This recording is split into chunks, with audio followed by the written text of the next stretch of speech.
Another plank of Trump's economic policies has been deregulation.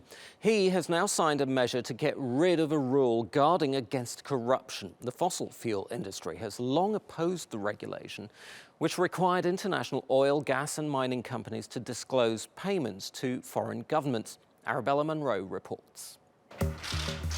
All right, a lot of people going back to work. The 45th president is sticking to his slogan and putting America first, or at least that's what he's promising. We're bringing back jobs big league. We're bringing them back at the plant level. We're bringing them back at the mine level.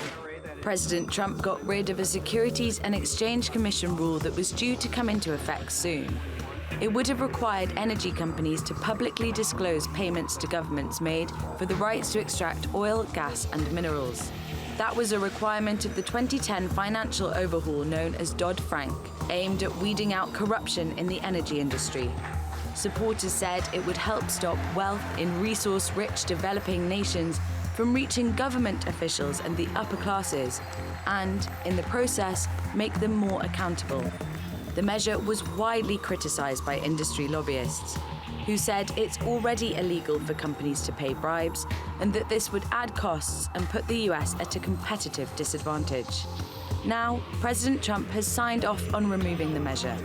Democrats have condemned the rollback, with Ohio Senator Sherrod Brown saying in a statement, "By signing this measure, the first significant bill he has signed into law, President Trump just gave a Valentine to kleptocrats from resource-rich countries and the companies that bankroll them under the table." The new Secretary of State, Rex Tillerson, lobbied against the Transparency Amendment to Dodd-Frank before it was passed. He was then the CEO of oil giant ExxonMobil. He lost that battle, but 7 years later, the oil industry has come out on top. Arabella Munro, TRT World. Joining us now from Paris is TRT World's editor-at-large, Craig Kapitas. Craig, thanks ever so much for being with us. Craig, what message does Trump's move send to governments in the developing world that are prone to corruption? Does it effectively give them a free pass to demand bribes? Well, all of these laws were based on transparency, but what Trump has discovered is that sunlight is no disinfectant when your competition wears sunblock and is getting rich at your expense. These anti-corruption laws go back to 1977 in the wake of Watergate, when the U.S. passed something called the Foreign Corrupt Practices Act, which gave U.S. officials the right to hunt down corrupt payments to officials abroad when the companies involved were traded on Wall Street or were otherwise exposed to U.S. jurisdiction or traded in dollars.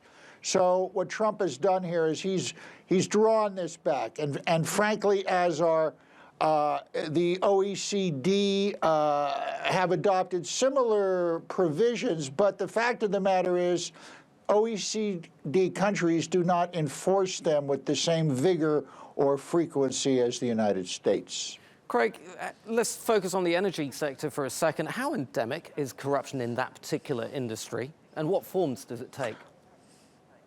Well, it's more than endemic, it's pandemic. It's the way business is done. It goes back to the old mercantilist tradition.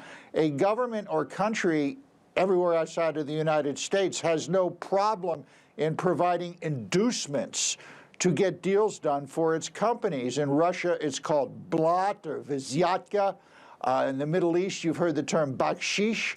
In France, it can be called the dosage. When I was trading years ago in telexes, the bribes were codenamed chocolates. You'd say, make sure the minister in Nigeria gets a box of chocolates. This goes on. Great. Craig, I'm afraid we're going to have to leave it there. We're running out of time, but as always, Craig Kapitas in Paris.